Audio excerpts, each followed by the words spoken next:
and many other things. So as a neurosurgeon, we have to be familiar with these criteria. And from entrance point of view also, there are a few important questions which will be related to the brain dead criteria. So today I will try to give a brief criteria to confirm the brain death.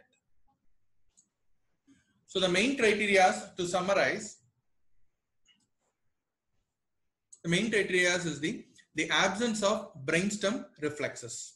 Okay, what are these brainstem reflexes which we need to look at is, if you have a fixed pupils, dilated fixed pupils, absent corneal reflexes, absent oculovestibular reflexes, which is called as the caloric test.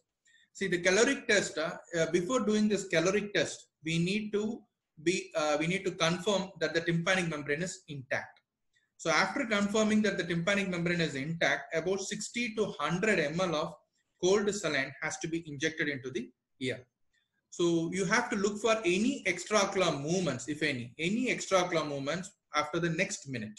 So for about 1 minute, you have to look at the eyes to look for any extraocular movements. So if you are looking at any extraocular movements, then these are some of the signs of brainstem function. If there is absence of these extraocular movements, this is one of the sign for brainstem death. And to look at the other ear, you have to spare at least 5 minutes. So after checking the right ear, you have to spare at least 5 minutes, then you have to get into the other ear. So that is called as the caloric test.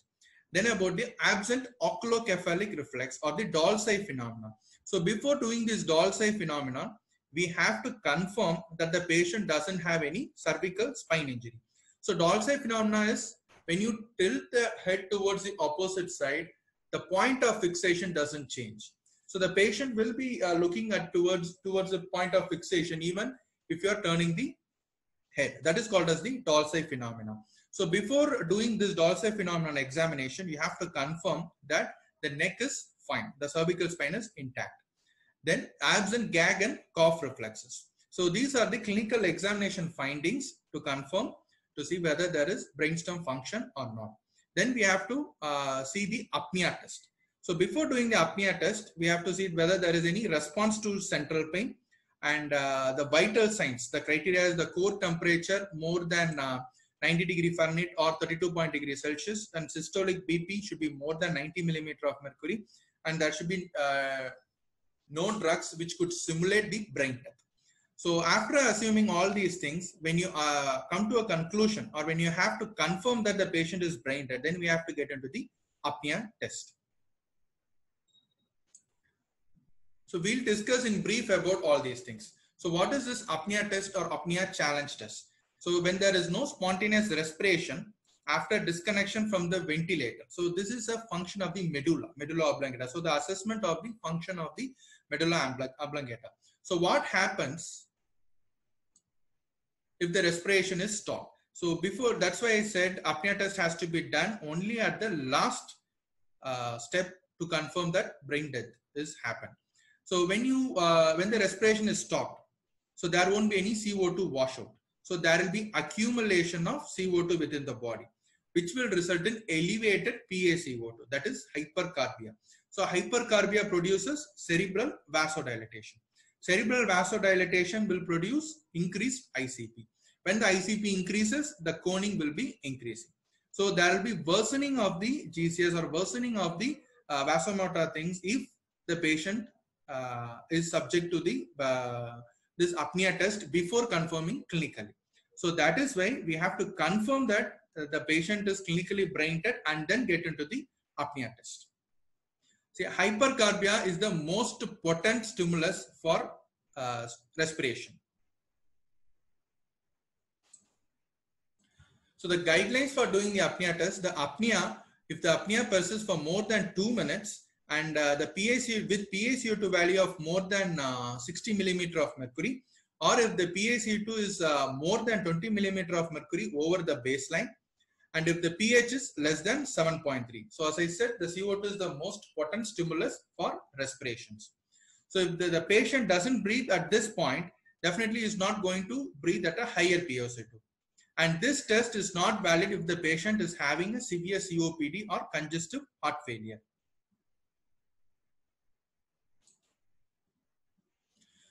So to start from the normocapnia, before starting the apnea test, it is very important that you hyperventilate and you maintain a normocapnia, a PaCO2 of around 40 before starting the apnea test. So from the normocapnia to the PaCO2 to reach up to the 60 millimeter of mercury, it takes around 6 minutes. The classic teaching is the PaCO2 rises by 3 millimeter of mercury per minute. So it requires at least 6 minutes to reach the 60 millimeter of mercury from normocapnia.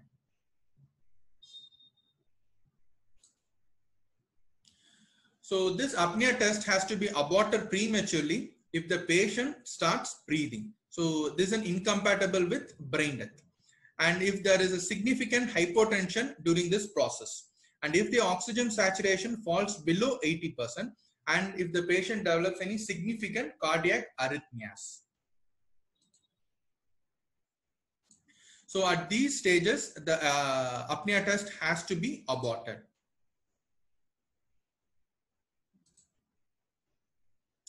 Then assessing the motor response. If the patient has a cerebrate or a decerebrate or a decorticate posture, or if the patient has a seizures, it symbolizes that the patient is not brain dead. The thing is, I have to correspondingly admit participants here. So there is a slight delay in between the lectures. So when the patient is having a seizure, it indicates that that there is electrical activity of the heart. So the seizure indicates that there is an electrical activity of the heart. So if the patient is having seizures, patient cannot be declared as a brain dead. So just like how we see the echo is used to assess the mechanical activity of the heart, whereas ECG is used to assess the electrical activity of the heart. Similarly, we have the EEG to assess the electrical activity of the brain. So presence of seizures indicates that there is electrical activity of the brain. So then about the Lazarus sign. So this was an MCQ which was asked in 2015 in GB Pant Delhi University examination. So Lazarus sign, and during those examination, this was just as a theory for me, but after entering the neurosurgery residency, I have several times witnessed this Lazarus sign. So what is this Lazarus sign? Lazarus sign is a spinal cord mediated reflex movements. So you can have a flexor plantar reflexes, you can have a withdrawal reflexes, you can have muscle reflexes, even trimester reflexes. So you can have complex movements, even like movement of both arms towards the face. So this is mainly because of the spinal cord ischemia stimulating the surviving motor neurons in the upper cervical cord. So there were instances after declaring brain dead at night around 2 a.m. During my residency in MMC. So the patient had some movement of the upper limb. So this is what is called as a spinal reflexes. So this is spinal cord mediated reflex movements. So after which the bystanders would get tensed. So we may have to abort the thing, or we have to confirm it with an EEG. So we have to, this Lazarus sign is a sign of, can be present even when the patient is brain dead. So that's the take home message for this. So if complex integrated motor movements occur, it is recommended that confirmatory testing be performed prior to the pronouncement of brain death. So what are the clinical confirmatory tests? So cerebral angiography, EEG, and cerebral radionuclide angiogram. So these I am telling you for the sake of examination purposes. So cerebral angiograph. So cerebral angiograph, this indicates that when there is an absence of intracranial flow at the level of the carotid bifurcation or circle of Willis. So it is confirmed to be a brain death. So brain death is confirmed in an angio when there is absence of intracranial flow at the level of carotid bifurcation or circle of Willis. So filling of the superior sagittal sinus may occur in a delayed fashion. So there can be a very little interobserver variability, and it is not routinely used in the diagnosis of brain death, but it may be employed at the time of difficult situations. Then about the EEG. So it can be done at the bedside itself, and this EEG does not detect the brainstem activity. So we need to assess the electrocerebral silence in the EEG. So this electrocerebral silence is defined as when no electrical activity in the EEG is more than 2 microvolt. So that is defined as the electrocerebral silence in EEG, which is pathognomic of brain death.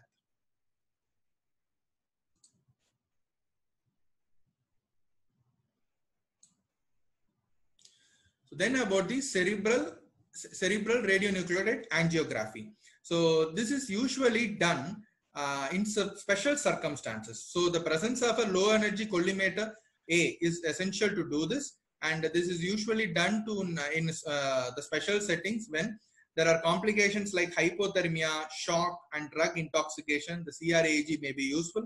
When there is a severe facial trauma where you cannot see the pupils, when the patient is having a severe COPD or congestive heart failure where apnea test could not be done, and to shorten the observation period when you are planning for an organ donation. So under these circumstances, the CRAG will be beneficial in declaring the brain death.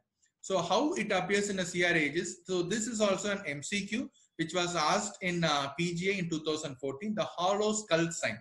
So this is classically seen in the CRAG where you will not see any nucleotide traces in the skull. So that is called as a hollow skull sign in CRAG in case of brain death. Then about the atropine. Normally when you give atropine, the pupil will dilate and the heart rate will increase. So it has got the anticholinergic property. So the heart rate will increase and the pupil will dilate. So in case of a brain death, 1 ampule of atropine, that is 1 milligram IV, it should not affect the heart rate due to the absence of the vagal tone because of the absence of the brainstem function.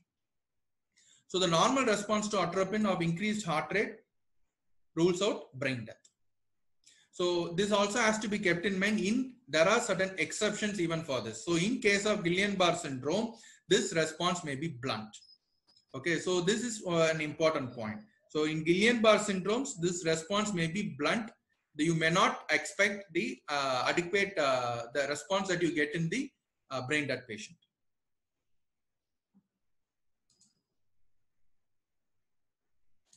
So not a sign of brain death. Gag reflex, apnea test, caloric test, none. Can you just answer?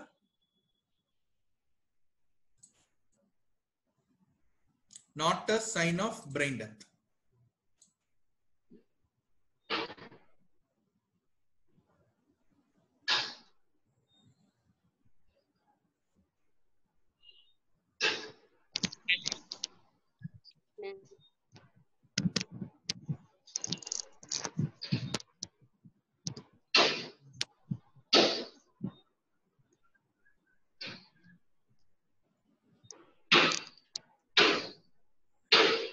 Okay, so all are signs of brain death. So this is a catchy question in terms of a grammatical thing. So the answer is gag reflex. So it is, the question is not a sign of brain death. Okay, gag reflex is a sign of brainstem function.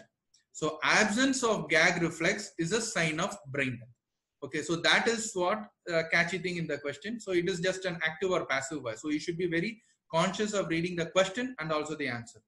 Okay, I repeat, the apnea test, caloric test, these are done to assess the brain death.